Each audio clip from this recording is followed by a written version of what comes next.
The grand ballroom of Buckingham Palace had never felt so electric with tension. Crystal chandeliers cast dancing shadows across the marble floors as members of the royal family, government officials, and distinguished guests gathered for what many believed would be just another formal state dinner. But tonight was different. Tonight, Prince Charles would make a decision that would send shockwaves through the British monarchy and change the course of royal history forever. Charles stood at the far end of the opulent hall, his hands clasped tightly behind his back as he watched the assembled crowd. At 63, he had spent most of his life waiting to become king, navigating the treacherous waters of royal duty, personal desires, and public expectations. His weathered face showed the weight of decades spent in the public eye, every line telling a story of sacrifice and compromise. The evening had begun like countless others before it. Guests arrived in their finest evening wear, diamonds glittering under the soft lighting as they exchanged pleasantries and gossip in hushed, refined tones. The Queen, now in her mid-80s, sat regally at the head table, her presence commanding respect even as she remained largely silent, observing the proceedings with sharp, calculating eyes that missed nothing. But three women in particular drew the attention of everyone present, though for vastly different reasons. Kate Middleton, now the Duchess of Cambridge, moved through the crowd with the grace and confidence that had made her a favorite among the British public. Her emerald green gown complemented her radiant smile as she chatted easily with diplomats and nobles alike. At 30, she had already proven herself to be everything a modern royal should be, relatable yet refined, beautiful yet substantive. Across the room, Camilla Parker Bowles, the Duchess of Cornwall, maintained her own circle of admirers. At 65, she had fought long and hard for her position within the royal family, enduring decades of public scrutiny and criticism to finally achieve recognition as Charles's wife.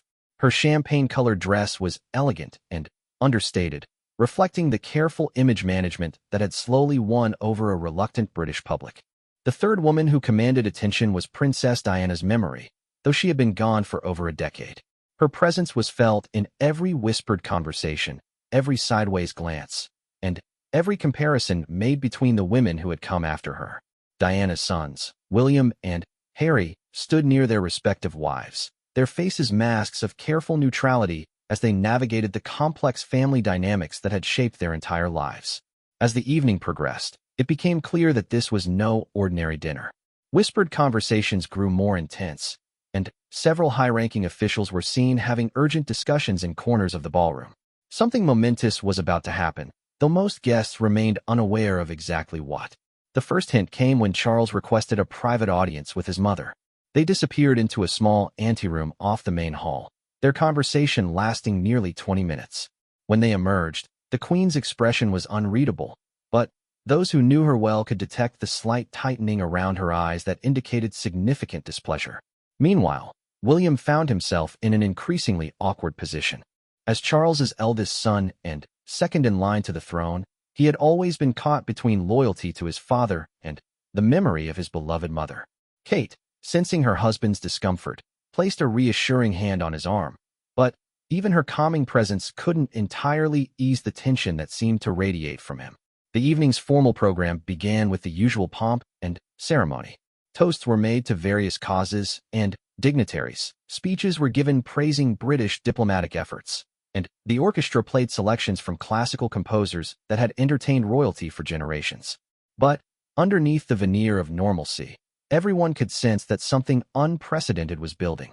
Charles had spent weeks preparing for this moment. In private meetings with his advisors, he had wrestled with a decision that would impact not just his own life, but the future of the monarchy itself. The weight of tradition pressed down on him like a physical force, but so did his growing conviction that the royal family needed to evolve with the times. The catalyst for his decision had been building for months. Public opinion polls consistently showed that while respect for the Queen remained high, support for Charles as her successor was lukewarm at best. More troubling still were the numbers regarding Camilla. Despite years of careful public relations work, a significant portion of the British public still viewed her unfavorably, seeing her as the woman who had interfered with Charles and Diana's marriage. In contrast, Kate's popularity ratings were consistently among the highest of any royal family member. Her charity work, her obvious devotion to William and their children, and her ability to connect with people from all walks of life had made her a genuine favorite. Political advisors had begun suggesting, quietly at first but then, more insistently, that the monarchy's future might depend on embracing the change Kate represented rather than clinging to old wounds and past mistakes. The turning point had come 3 weeks earlier during a private family meeting at Sandringham. Charles had gathered his closest family members and advisors to discuss the future of the monarchy in light of the Queen's advancing age and his own eventual succession. What was supposed to be a routine planning session had instead become a heated debate about the direction the royal family should take. William had spoken passionately about the need for the monarchy to connect with younger generations, pointing out that Kate's natural ability to relate to ordinary people was exactly what the institution needed. Harry, surprisingly, had agreed with his brother, setting aside their recent differences to present a united front on this issue. Camilla, to her credit, had listened to these arguments with dignified silence, but Charles could see the pain in her eyes as she realized what was being suggested. She had fought so hard for acceptance, endured so much criticism and hostility, only to face the possibility that her presence might ultimately harm the very institution she had tried so hard to serve. The Queen herself had remained largely silent during these discussions, but her disapproval was evident. She had lived through too many changes, weathered too many storms, to embrace yet another upheaval without significant resistance. The monarchy had survived for over 1,000 years by maintaining certain traditions and hierarchies, and she was reluctant to see them discarded for the sake of public opinion polls. But Charles had made his decision, and tonight he would announce it to the world. As the formal dinner concluded and guests began to move toward the reception area, he knew the moment had arrived.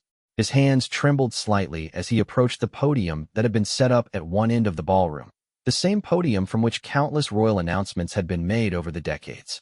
The conversation in the room gradually died down as people noticed Charles taking his position at the microphone. Kate found herself holding her breath, though she wasn't entirely sure why. Something in the prince's demeanor suggested that whatever he was about to say would be significant, possibly life-changing. Camilla, standing near the back of the room with several longtime friends and supporters, felt a cold dread settling in her stomach. She had seen that look on Charles's face before, usually when he was about to make a decision that would cause controversy or upheaval. Her years of experience reading his moods told her that whatever was coming would not be good news for her. William and Harry exchanged glances, both men clearly nervous about what their father might be planning to reveal. Their relationship with Camilla had always been complicated, shaped by loyalty to their mother's memory and their desire to support their father's happiness. They had worked hard to maintain a respectful relationship with their stepmother, but they had never fully embraced her presence in their lives. The Queen, seated in her chair of honor, watched her eldest son with an expression that betrayed nothing of her inner thoughts. She had ruled for over 60 years by learning to mask her emotions, to present a calm, steady presence regardless of the storms raging around her. But those closest to her could see the tension in her posture, the way her hands gripped the arms of her chair just a little too tightly. As Charles cleared his throat and began to speak, the silence in the room became complete. Even the servants stopped their quiet movements, sensing that history was about to be made. Outside, the London evening continued its normal rhythm, but inside the palace, time seemed to stand still as everyone waited to hear words that would reshape everything they thought they knew about the British royal family. The first words Charles spoke were traditional, thanking the guests for their presence and acknowledging the various dignitaries and officials in attendance. But his tone was different somehow, carrying a weight and formality that suggested something far more significant than the usual pleasantries was about to follow. Kate found herself thinking about the journey that had brought her to this moment. From a middle-class family in Berkshire to the halls of St. Andrew's University, where she had first met William, to this glittering ballroom where she now stood as a senior member of the royal family. It had been a remarkable transformation, but one that had required her to constantly prove herself worthy of the position she had married into. The scrutiny had been intense from the very beginning. Every outfit was analyzed, every public appearance dissected, every word she spoke examined for hidden meanings or potential controversy. She had learned to navigate this world carefully, always aware that a single misstep could cause a scandal that might damage not just her own reputation, but the monarchy itself. But she had also discovered strengths she hadn't known she possessed. The same qualities that had attracted William in the first place: her warmth, her genuine interest in others, her ability to remain grounded despite extraordinary circumstances had served her well in her royal role. She had found causes she genuinely cared about, from children's mental health to early childhood development, and had thrown herself into charitable work with an enthusiasm that surprised even her most cynical critics. More importantly, she had proven herself capable of the kind of public connection that the monarchy desperately needed. Where previous generations of royals had maintained a careful distance from their subjects, Kate had shown an ability to engage with people on a human level while still maintaining the dignity and respect that her position required. This combination of accessibility and gravitas had not gone unnoticed by royal advisors and political observers. In private conversations, many had begun to suggest that Kate represented the future of the monarchy in a way that no other family member could match. Her youth, her modern sensibilities, and her obvious comfort with contemporary media and communication made her an ideal representative for a royal family trying to remain relevant in the 21st century. Camilla, meanwhile, had spent the evening acutely aware of the undercurrents of conversation around her. She had developed a keen sensitivity to the moods and opinions of the royal household, a survival skill learned during the long years when her relationship with Charles was conducted in secret and then gradually brought into the light. She knew that her position within the family was still somewhat precarious, despite her marriage to Charles and her official recognition as the Duchess of Cornwall. The British public had been slow to accept her, and while polls showed gradual improvement in her approval ratings over the years, she was well aware that she would never achieve the kind of universal affection that had surrounded Diana or that now surrounded Kate. This knowledge had made her cautious, always careful to avoid any action or statement that might provide ammunition for her critics. She had worked tirelessly to prove herself worthy of her position, supporting Charles in his various charitable endeavors and gradually building relationships with other members of the royal family. But tonight, something felt different. The conversations she had overheard, the meaningful looks exchanged between family members, the tension that seemed to permeate the entire gathering, all of it suggested that major changes were coming, changes that might not work in her favor. As Charles continued his opening remarks, his words still following the expected protocol, Camilla found herself thinking about the long and difficult journey that had brought her to this point. But the connection between them had proved too strong to sever completely, leading to years of secret meetings, hidden communications, and the kind of scandal that the royal family had always tried desperately to avoid. The public revelation of their continuing relationship had brought intense scrutiny and criticism. Camilla had been vilified in the press, blamed for the breakdown of Charles and Diana's marriage, and subjected to a level of public hostility that few people could have endured. But she had persevered, supported by her love for Charles and her belief that their relationship was genuine and meaningful. Gradually, through careful public relations work and her own dedicated service to charitable causes, she had begun to win over some of her critics.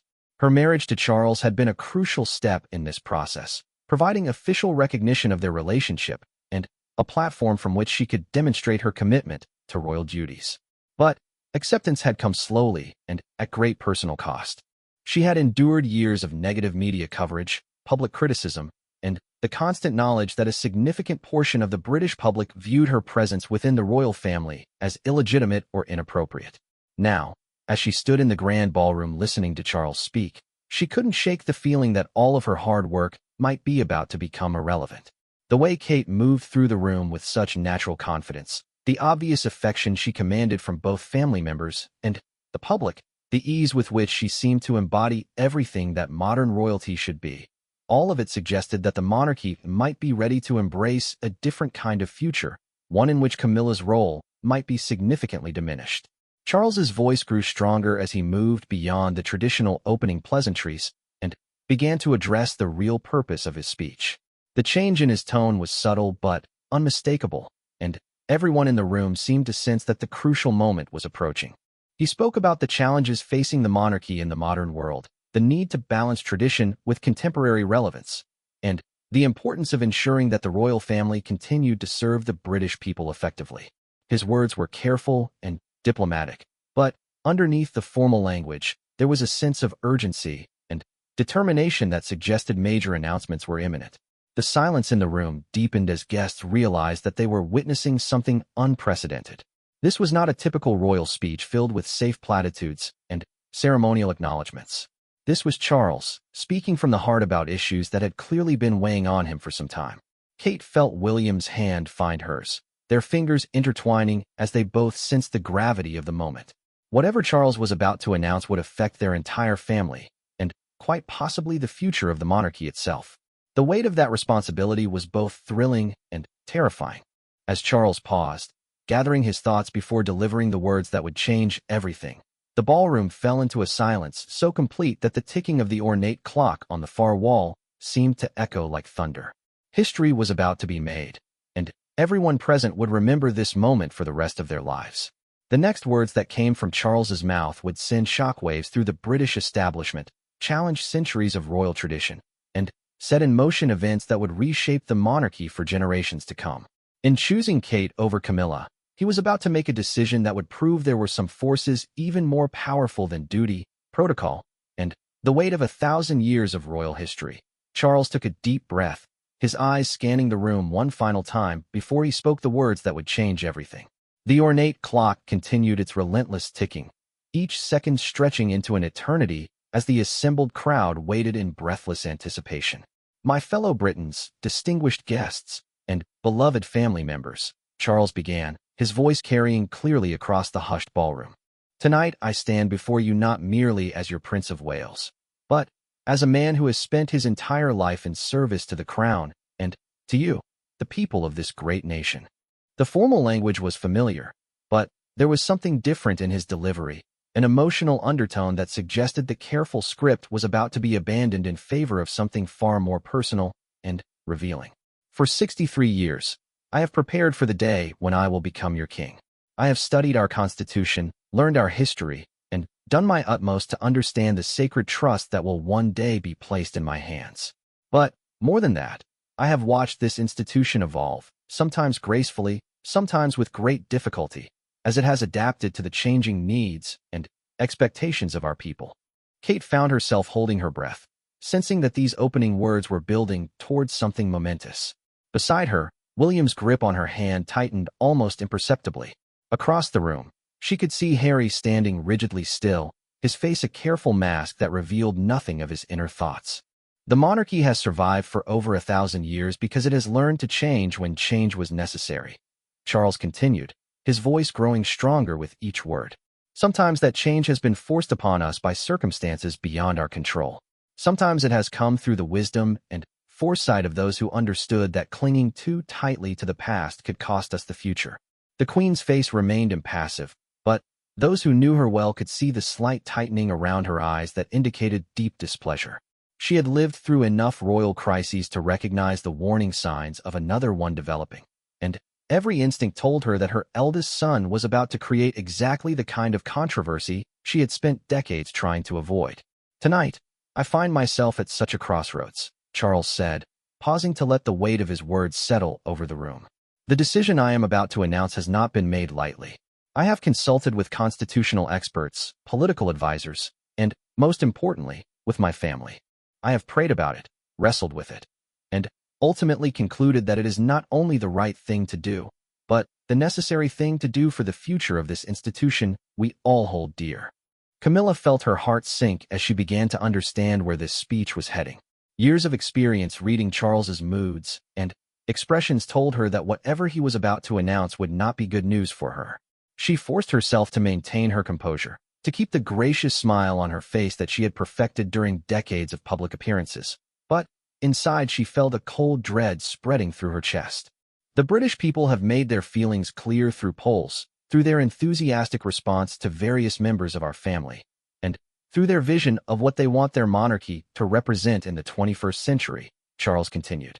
They want a royal family that connects with them, that understands their hopes and concerns, that embodies the values of service, dedication, and genuine care for others that have always been at the heart of constitutional monarchy. He paused again, his eyes finding Kate's across the crowded room. For just a moment, their gazes met, and she saw something in his expression that was both apologetic and determined. Whatever was coming, he had made peace with it, even if it would cause pain for others. For the past decade, we have been blessed to witness the emergence of a new generation of royals who embody these qualities perfectly, Charles said, his voice taking on a warmer tone. My daughter-in-law, Catherine, has shown us all what modern royalty can and should look like.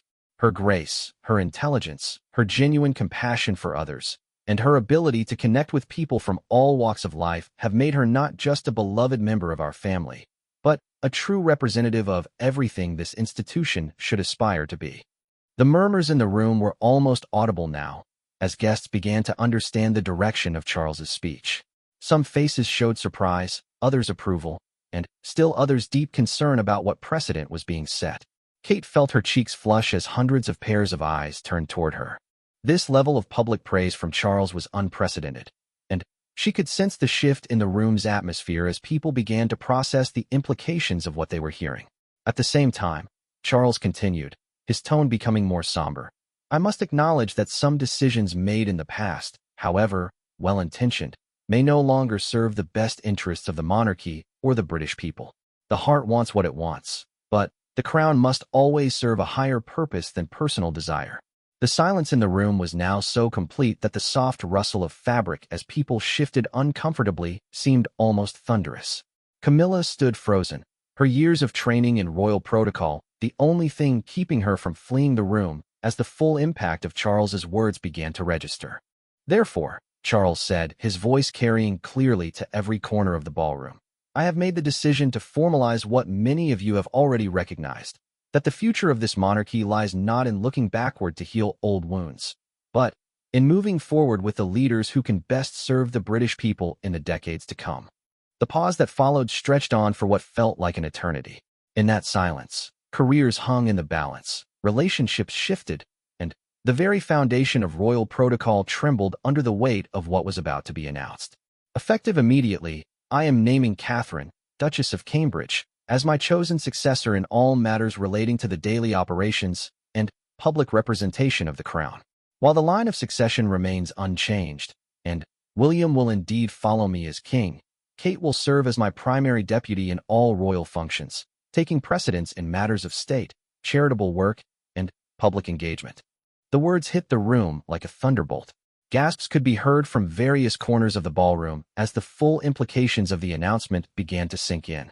This wasn't just a reshuffling of royal duties. This was a fundamental alteration of how the monarchy would operate, placing Kate in a position of authority that superseded even Camilla's role as Charles's wife.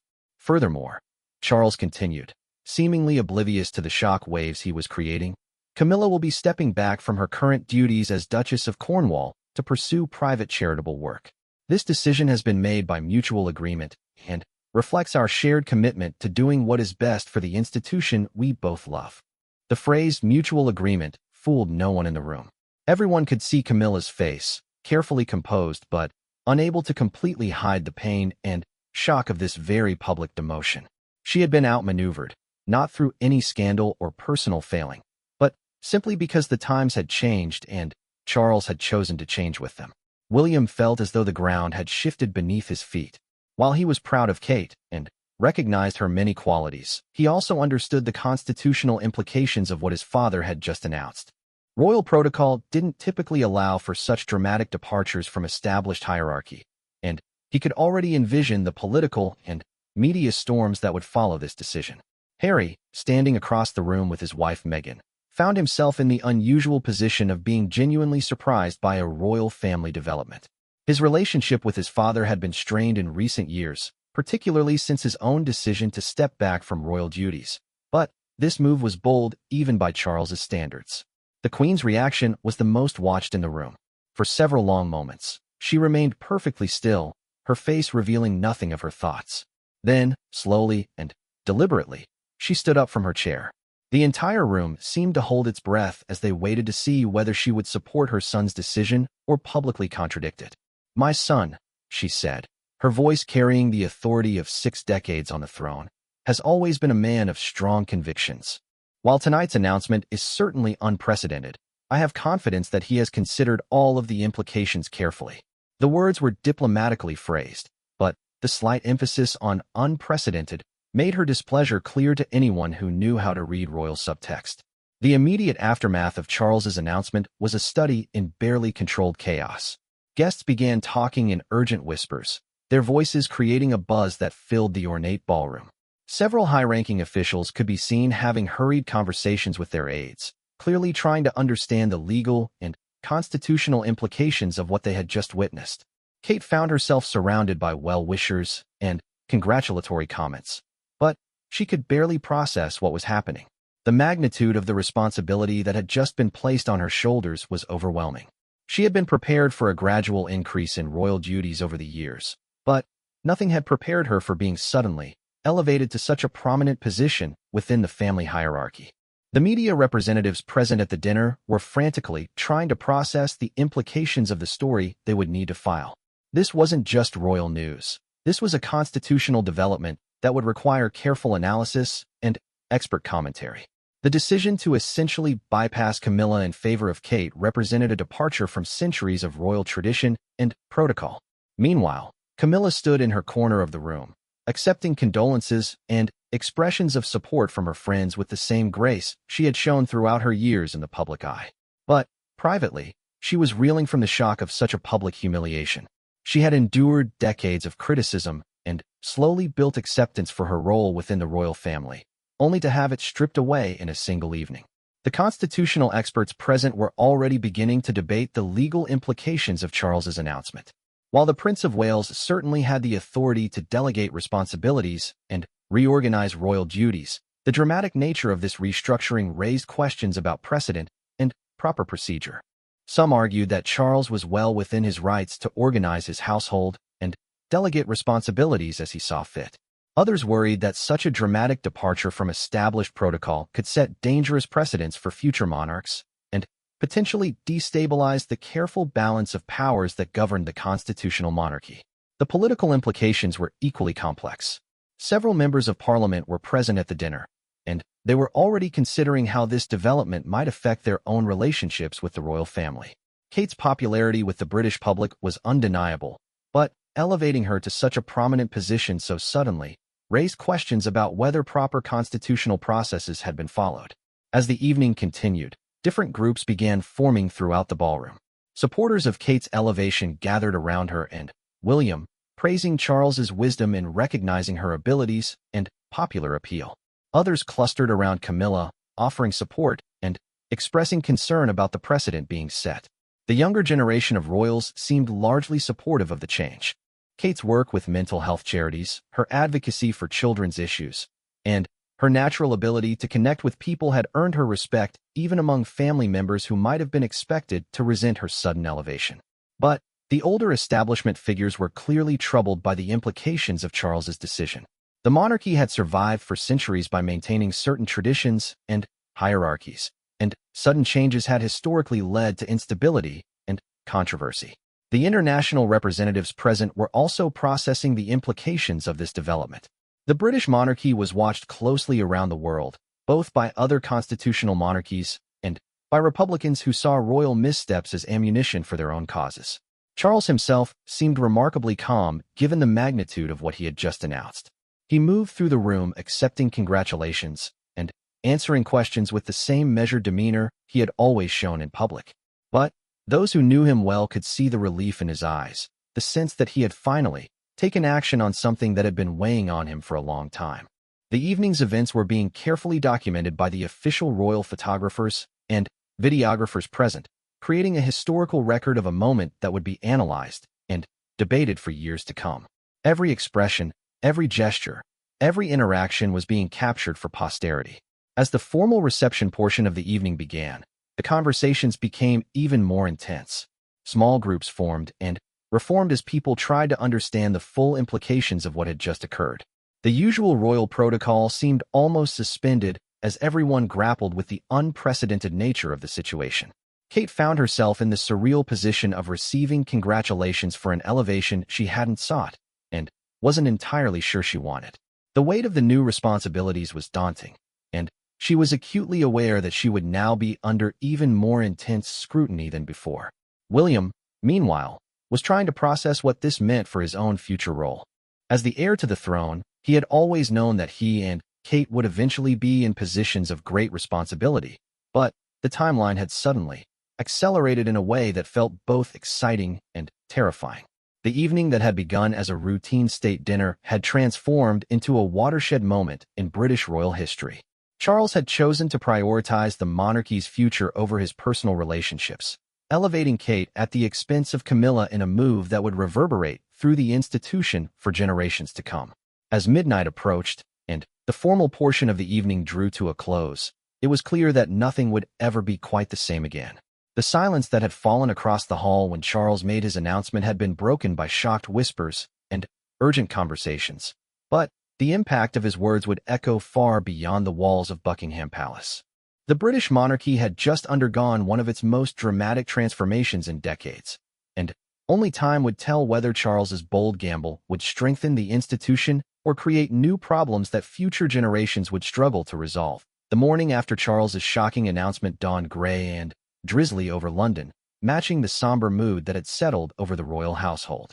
The British press had worked through the night, and by sunrise, every major newspaper in the country carried headlines that would reshape public perception of the monarchy forever. Kate, chosen as Charles's heir apparent, screamed the front page of The Sun, while the Times took a more measured approach with unprecedented royal restructuring elevates Duchess of Cambridge. The Guardian focused on the constitutional implications with royal protocol shattered as Charles bypasses Camilla, and the Daily Mail, never one to miss the human drama, led with Camilla humiliated as Charles picks Kate. Inside Clarence's house, Camilla sat in her private study, surrounded by newspapers that told the story of her very public demotion. She had barely slept, spending the night replaying the events of the previous evening and trying to understand how everything she had worked for had been swept away in a single speech. Her phone had been ringing constantly since dawn, with calls from friends, family members, and journalists all wanting to know her reaction to Charles's announcement. But she had instructed her private secretary to take messages and say that she was not available for comment. She needed time to process what had happened and to decide how to respond.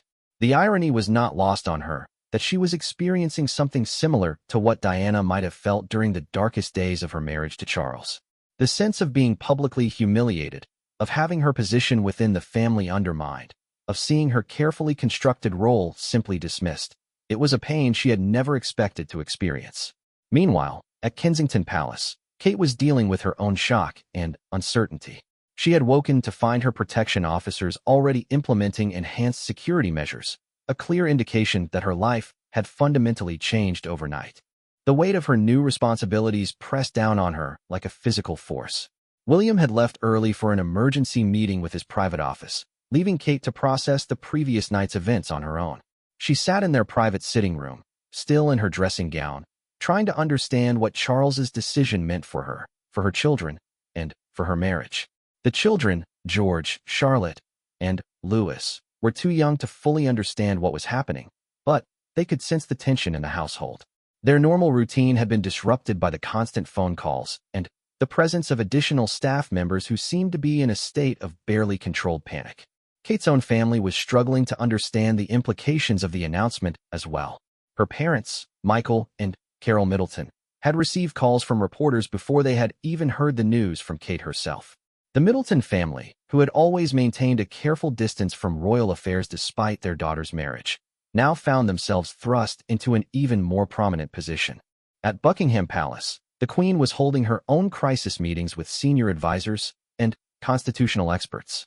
The precedent set by Charles's announcement raised serious questions about royal protocol and the proper functioning of the monarchy.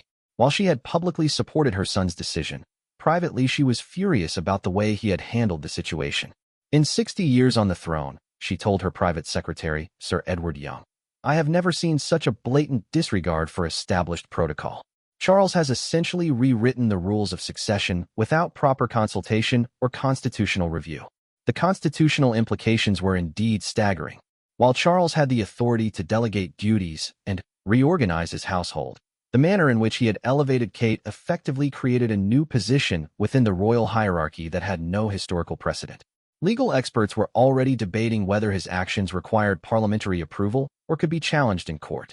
Prime Minister's office was also in crisis mode. The relationship between the government and the royal family was carefully balanced, and sudden changes in royal protocol could have far-reaching political implications. Emergency meetings were being held to assess the constitutional and political ramifications of Charles's decision. The international reaction was equally intense. Royal correspondents from around the world were descending on London to cover what many were calling the most dramatic royal development since Diana's death. The decision to elevate Kate while effectively demoting Camilla was being analyzed not just as a family drama, but as a significant constitutional and political event. Back at Clarence House, Charles himself was dealing with the aftermath of his decision with characteristic stubbornness. He had spent the morning in meetings with his own advisors, defending his actions and refusing to consider backing down from the position he had taken. The monarchy must evolve or it will become irrelevant, he told his private secretary. Kate represents the future of this institution in a way that resonates with the British people. Sometimes leadership requires making difficult decisions that serve the greater good, even if they cause temporary disruption. But the disruption was proving to be anything but temporary. By midday, the story had spread beyond the British press to international media outlets. CNN was running continuous coverage of the royal revolution, while the BBC had assembled a panel of constitutional experts to debate the implications of Charles's announcement. The public reaction was as divided as expected.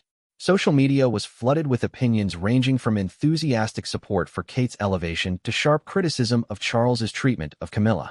Hashtags like #TeamKate and #JusticeForCamilla began trending as people took sides in what was quickly becoming portrayed as a battle between two very different visions of modern monarchy.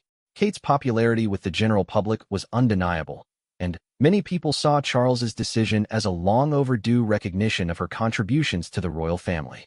Her charity work, her natural grace under pressure, and her ability to connect with people from all backgrounds had made her a genuine favorite among the British public.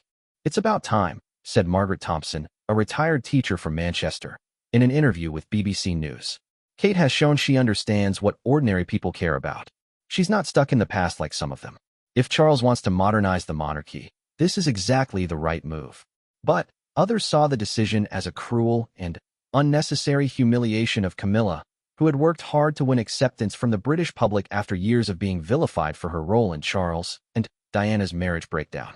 "Camilla has served this country faithfully for years," argued Lord Pemberton, a conservative member of the House of Lords.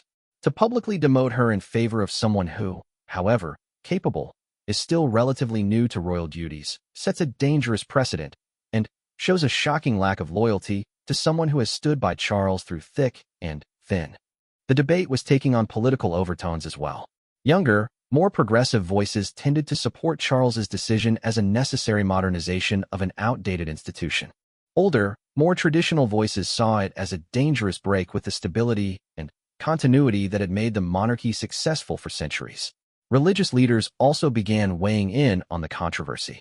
The Church of England, of which Charles would become the head when he became king, was divided on the implications of his decision. Some saw it as a positive move toward a more inclusive and contemporary monarchy, while others worried about the precedent of setting aside established relationships and commitments for the sake of public opinion. The Archbishop of Canterbury issued a carefully worded statement expressing support for both Kate and Camilla while avoiding taking a position on the appropriateness of Charles's decision.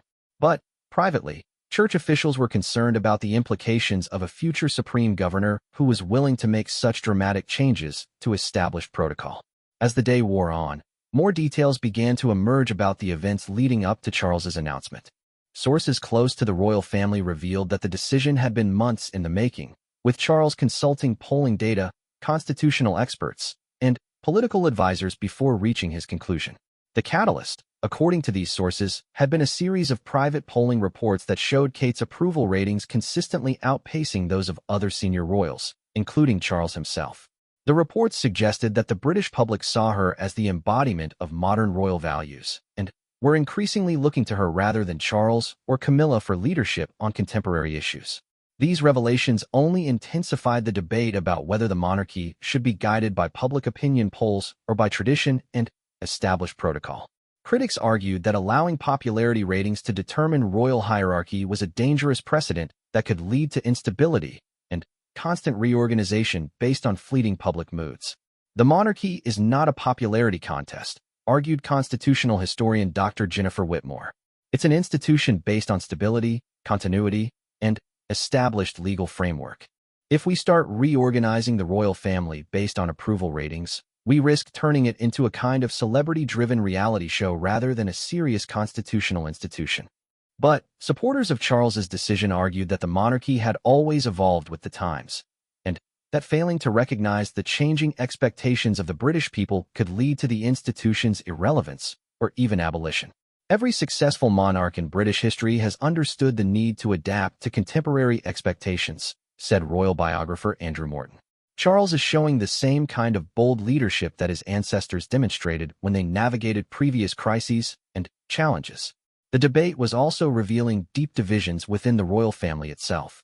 While William had publicly supported his father's decision, sources close to him revealed that he was privately concerned about the constitutional implications and the precedent being set.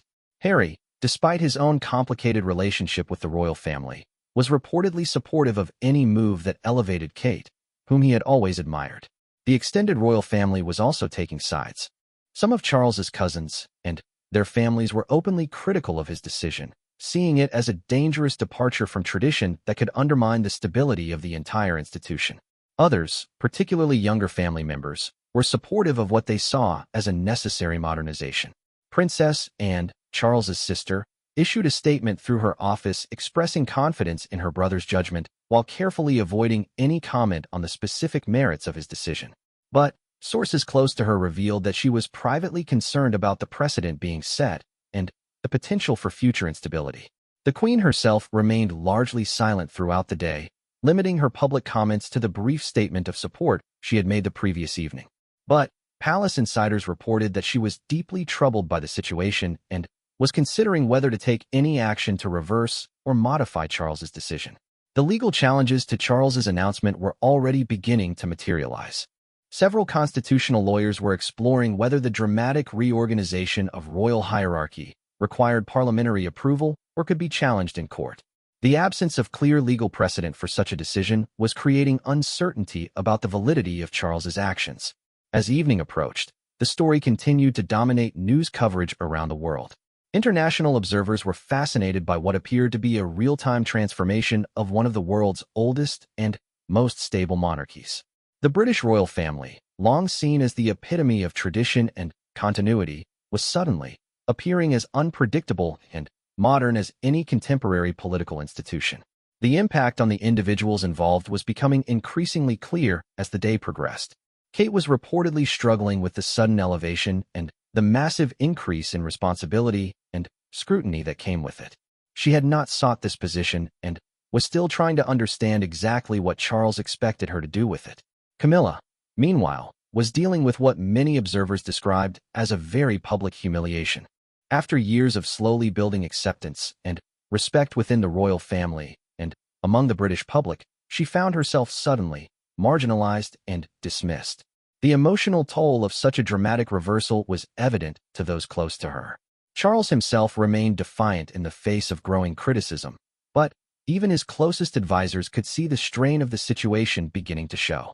The decision he had made with such confidence the night before was proving to have consequences he had not fully anticipated.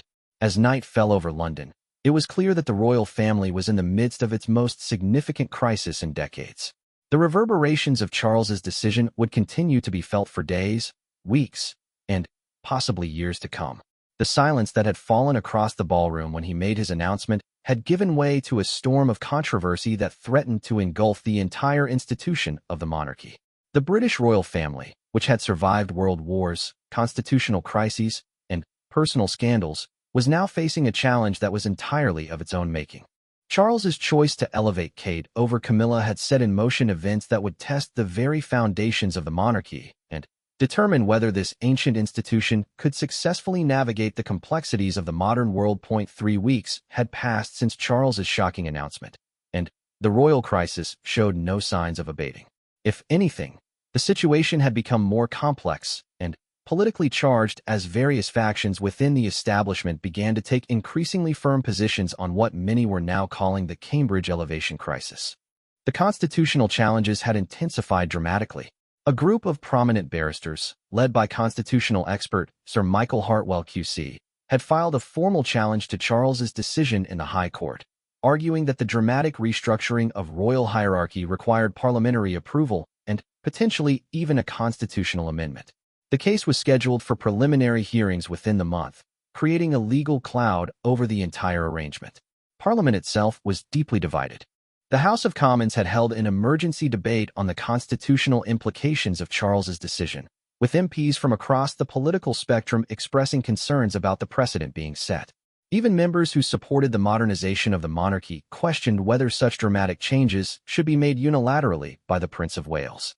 We are witnessing an unprecedented situation where the future king has essentially rewritten the rules of royal succession and hierarchy without any consultation with the elected representatives of the British people, declared Conservative MP Sir James Morrison during the heated parliamentary debate. This raises fundamental questions about the relationship between the monarchy and our democratic institutions. The Labour Party found itself in the unusual position of defending royal prerogative while criticizing the manner in which it had been exercised. Shadow Constitutional Secretary Rachel Williams argued that while Charles had the technical authority to reorganize his household, the dramatic nature of the changes required broader consultation and constitutional review. The monarchy exists within our constitutional framework, not above it, Williams told the House. Major changes to royal protocol and hierarchy affect the entire system of government and cannot be made in isolation from our democratic processes. Meanwhile, the Liberal Democrats saw an opportunity to advance their long-standing Republican agenda, with party leader Sir Edward Davey calling for a complete review of the monarchy's role in British government. This crisis demonstrates exactly why hereditary privilege has no place in a modern democracy, Davey argued. If the royal family can simply reorganize itself according to popularity polls, then we need to seriously question whether this institution serves any meaningful constitutional purpose.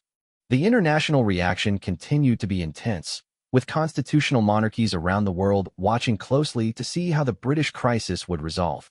The Swedish royal family, through diplomatic channels, expressed concern about the precedent being set for how monarchies could adapt to modern expectations. The Dutch Queen privately conveyed her worries about the stability implications of such dramatic changes. Republican movements in Commonwealth countries seized on the crisis as evidence that hereditary monarchy was inherently unstable and unsuited to modern governance. In Australia, the Republican movement launched a new campaign arguing that the British royal crisis demonstrated the need for the country to finally become a republic with an elected head of state. If the British can't even sort out their own royal family without constitutional crisis, why should we continue to accept them as our head of state? Asked Australian Republican Movement Chairman Peter Slater.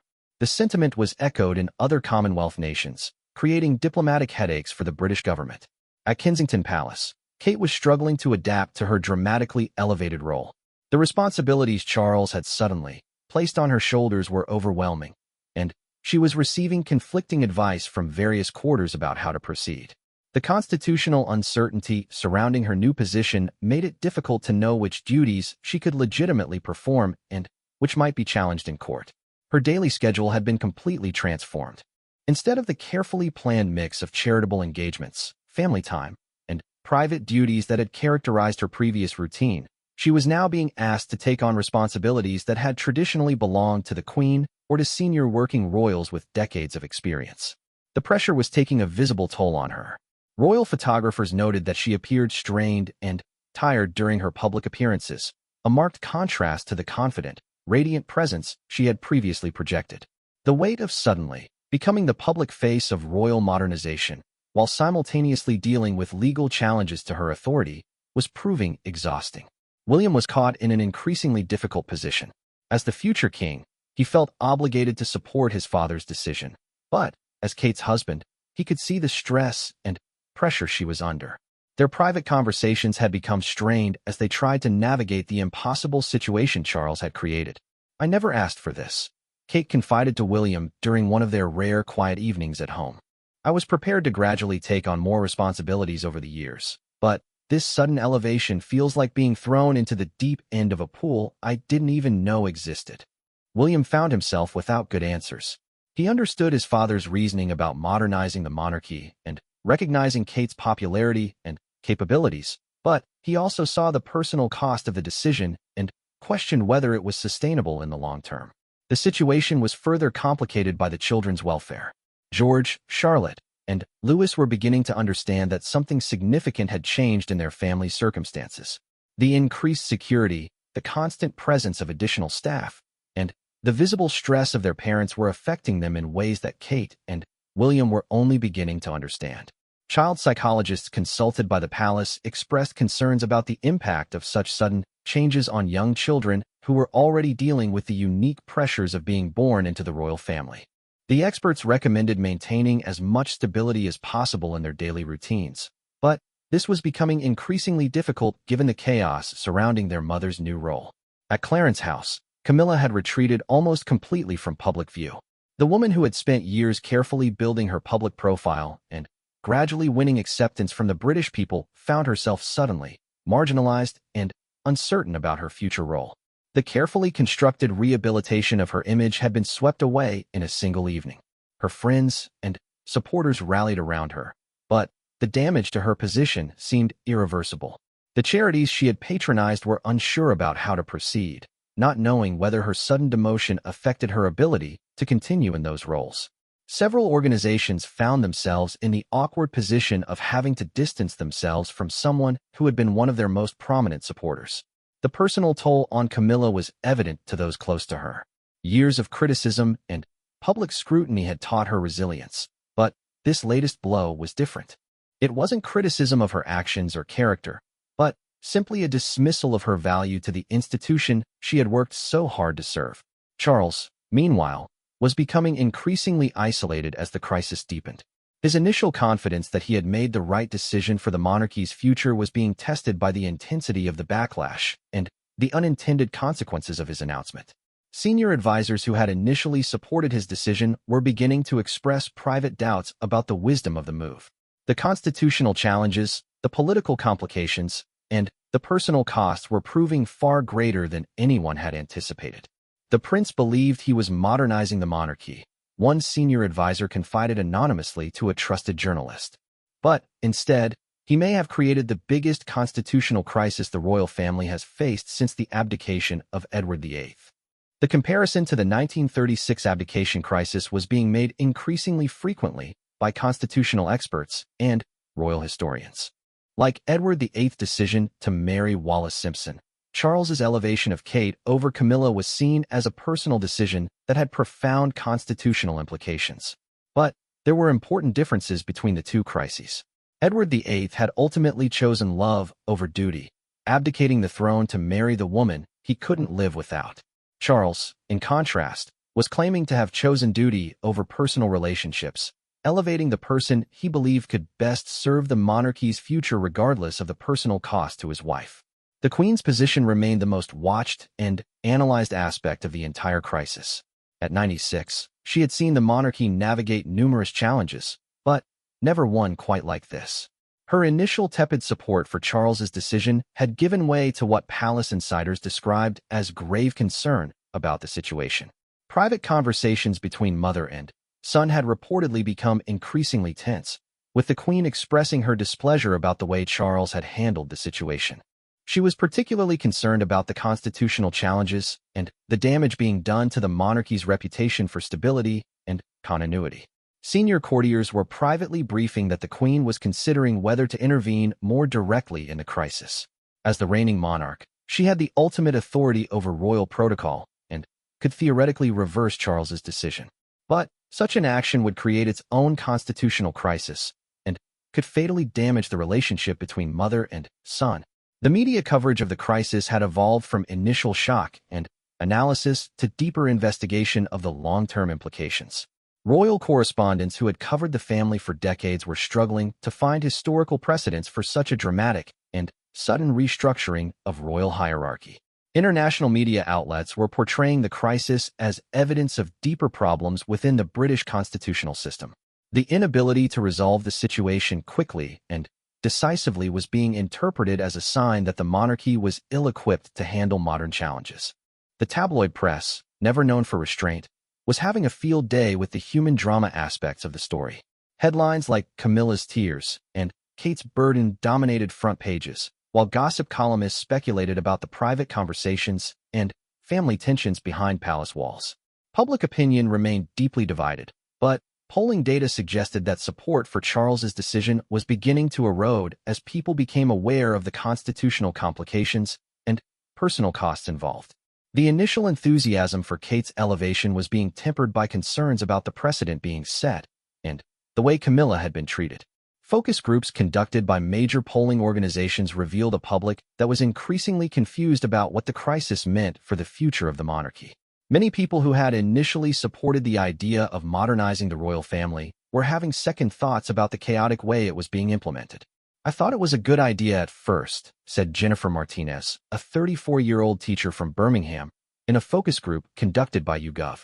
"Kate is brilliant, and everyone loves her.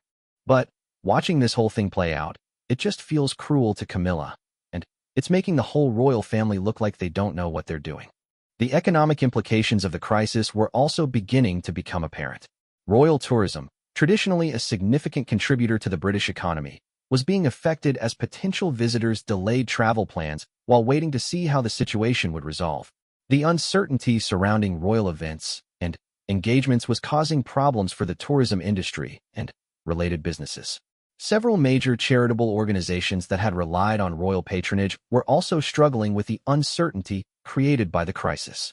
The unclear status of various royals' roles made it difficult for these organizations to plan events and fundraising activities that had traditionally depended on royal support. The crisis was also affecting Britain's soft power and international reputation.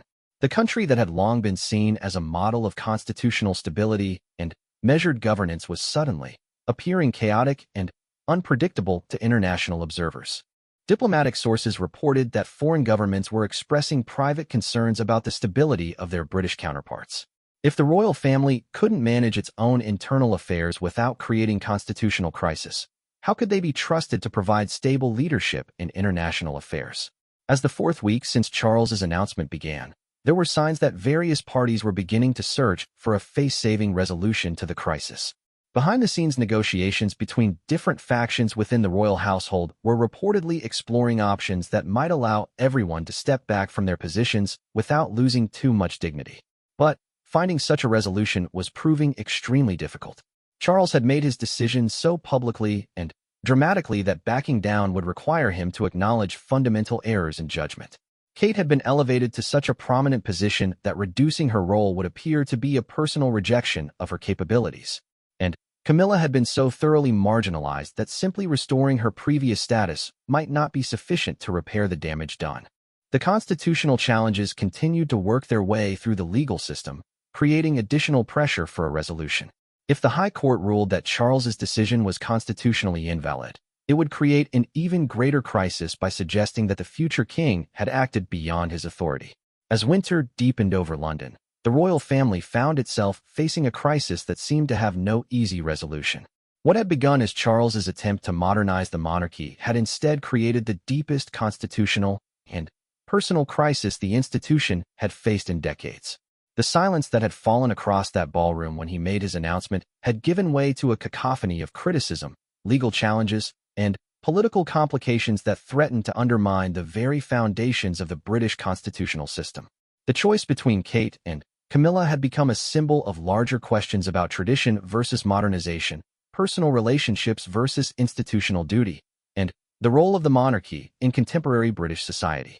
The resolution of this crisis would determine not just the future roles of the individuals involved, but the direction of the British monarchy for generations to come. 6 months had passed since that fateful evening at Buckingham Palace, and the dust was finally beginning to settle on what historians would later call the most significant constitutional crisis of the modern British monarchy.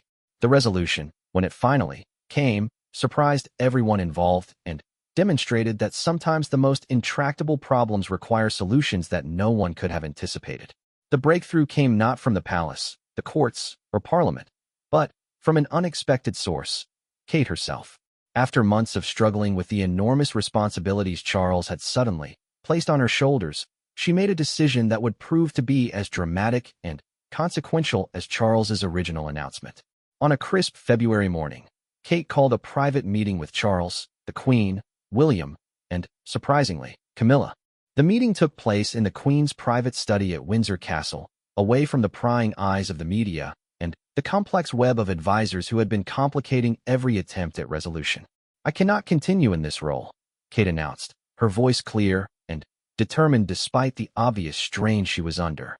"The position you've placed me in is impossible, constitutionally questionable, and personally unbearable.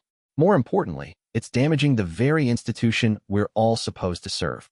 The Queen, who had remained largely silent throughout the crisis while watching her family tear itself apart, looked at Kate with something approaching relief. Here, finally, was someone willing to put the institution's welfare above personal ambition or family politics. Furthermore, Kate continued, looking directly at Charles, "the way this entire situation has been handled has been unfair to Camilla, damaging to William's future reign, and harmful to my children's well-being.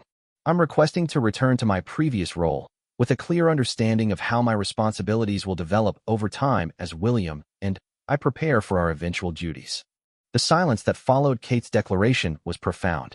Charles, who had spent months defending his decision against mounting criticism and legal challenges, found himself confronted by the one person whose opinion mattered most in the entire affair.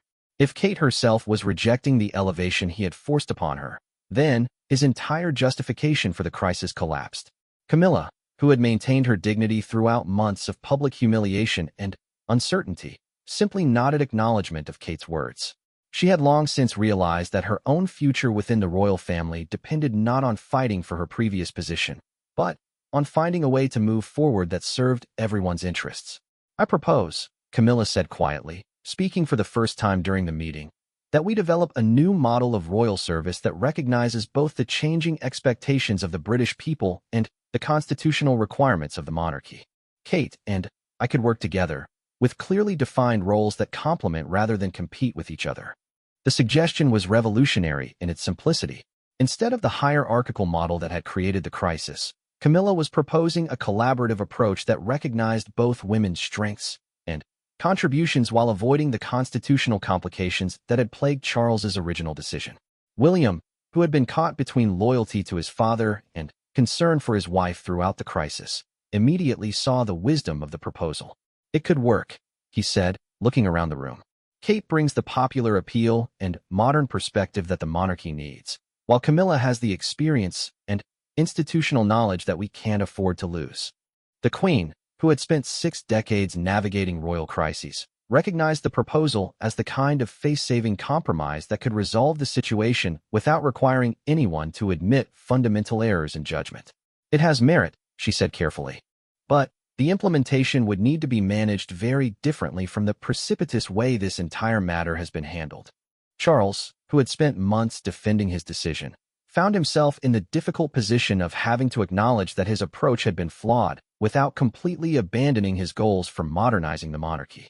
The criticism had been intense, the constitutional challenges serious, and the personal costs higher than he had ever anticipated. "Perhaps," he said slowly, "we can achieve the same objectives through cooperation rather than reorganization." The solution they ultimately developed was unprecedented in royal history, but elegant in its practicality. Kate and Camilla would serve as co-representatives for different aspects of royal duty, with Kate focusing on youth-oriented charities, mental health initiatives, and international engagement, while Camilla would handle traditional ceremonial duties, heritage preservation, and relationships with long-established institutions. The arrangement would be formalized through careful constitutional processes, with parliamentary consultation and legal review to ensure that the mistakes of the original announcement were not repeated. Both women would maintain their existing titles and positions within the line of succession, but their practical roles would be defined by expertise and public appeal rather than rigid hierarchy. The announcement of the new arrangement was made 6 weeks after the Windsor Castle meeting, but this time the approach was completely different from Charles's dramatic ballroom declaration. Instead of a surprise announcement to a shocked audience, the new arrangement was carefully previewed through briefings with constitutional experts, parliamentary leaders, and media representatives. The public reaction was overwhelmingly positive. The collaborative approach appealed to people who had been uncomfortable with the hierarchical implications of Charles's original decision, while still recognizing Kate's popularity and Camilla's experience. The fact that the solution had emerged from the women themselves, rather than being imposed by Charles, was seen as a sign of maturity and wisdom. This is exactly what the monarchy needed, declared constitutional expert Professor Sarah Mitchell. Instead of trying to force change through top-down decisions, they've developed a collaborative model that plays to everyone's strengths and serves the institution's long-term interests. The legal challenges to Charles's original decision were quietly withdrawn as the new arrangement addressed most of the constitutional concerns that had been raised. Parliament passed a resolution expressing confidence in the new collaborative approach, effectively endorsing the solution while avoiding the constitutional crisis that formal disapproval would have created. The international reaction was equally positive. Other constitutional monarchies saw the British solution as a creative approach to modernizing hereditary institutions without abandoning their essential character. The collaborative model was studied and adapted by royal houses across Europe. For Kate personally, the resolution came as an enormous relief. The pressure of Charles's original elevation had been crushing, and the uncertainty about her constitutional position had made it impossible to perform effectively in any role. The new arrangement allowed her to focus on the areas where she was genuinely passionate and effective, while avoiding the constitutional complications that had made her previous position untenable. "I can finally focus on the work that matters to me," she confided to a close friend. The children's mental health initiatives, the early childhood development programs, the international partnerships, these are the areas where I can make a real difference. I don't need a grand title or elevated position to do work that matters. Camilla's response to the resolution was characteristically gracious and pragmatic. She had endured months of public scrutiny and private uncertainty, but the collaborative solution allowed her to maintain her dignity while contributing meaningfully to the monarchy's future. "I've always believed that service comes in many forms," she said in her first public comment after the new arrangement was announced. Working with Kate to serve the British people in different but complementary ways is exactly the kind of service the modern monarchy should provide. The relationship between Kate and Camilla, which had been strained by the crisis, gradually improved as they worked together to implement the new arrangement. They discovered that their different backgrounds and perspectives actually complemented each other effectively, creating a more comprehensive approach to royal service than either could have achieved alone. William found that the resolution of the crisis had strengthened his position as future king. His support for both his wife and stepmother throughout the difficult period had demonstrated the kind of balanced leadership that would serve him well when he eventually inherited the throne. The collaborative model also provided a framework for how he and Kate could work together effectively as king and queen. Charles himself learned important lessons from the crisis he had created. His goals of modernizing the monarchy and recognizing Kate's contributions were ultimately achieved, but through consensus and collaboration rather than unilateral decision-making. The experience taught him that even well-intentioned changes could have devastating consequences if they weren't implemented with proper consultation and constitutional consideration. The Queen, in her final years, saw the resolution as vindication of her lifelong belief that the monarchy's strength came from its ability to adapt gradually while maintaining its essential character. The collaborative model developed by Kate and Camilla represented exactly the kind of evolution she believed was necessary for the institution's survival. The long-term impact of the crisis and its resolution extended far beyond the individuals involved. The British monarchy had demonstrated its ability to navigate serious constitutional challenges and emerge stronger than before.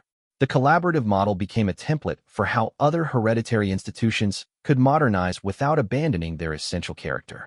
Public confidence in the royal family, which had been severely shaken by the crisis, was gradually restored as people saw the new arrangement working effectively.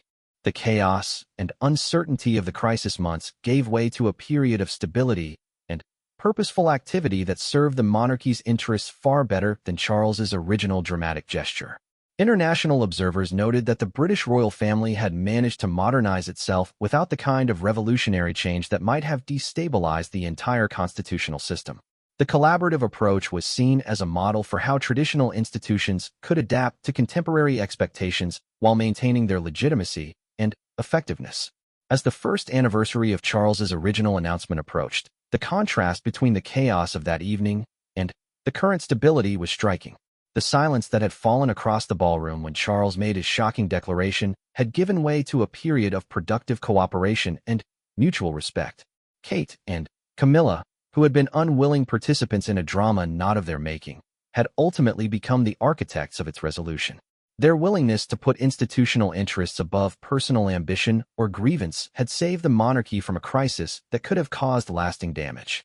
The lesson of the entire affair was that even well-intentioned change could be destructive if it wasn't implemented with wisdom, consultation, and respect for the people affected.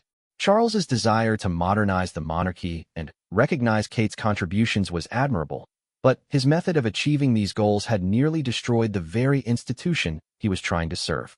In the end, the crisis proved that the monarchy's greatest strength was not its ability to make dramatic gestures or revolutionary changes, but its capacity for thoughtful evolution guided by the wisdom and maturity of its individual members. When Charles chose Kate over Camilla, he had created a crisis that required both women's wisdom and collaboration to resolve. The ballroom where it all began remained unchanged, its crystal chandeliers still casting the same elegant light across marble floors where history had been made.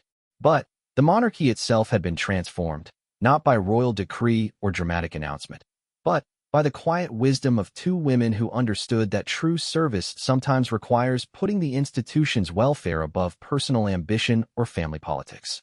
The silence that had once fallen across that hall had been replaced by a new harmony, built not on hierarchy and precedence, but on collaboration, mutual respect, and a shared commitment to serving the British people with dignity and purpose.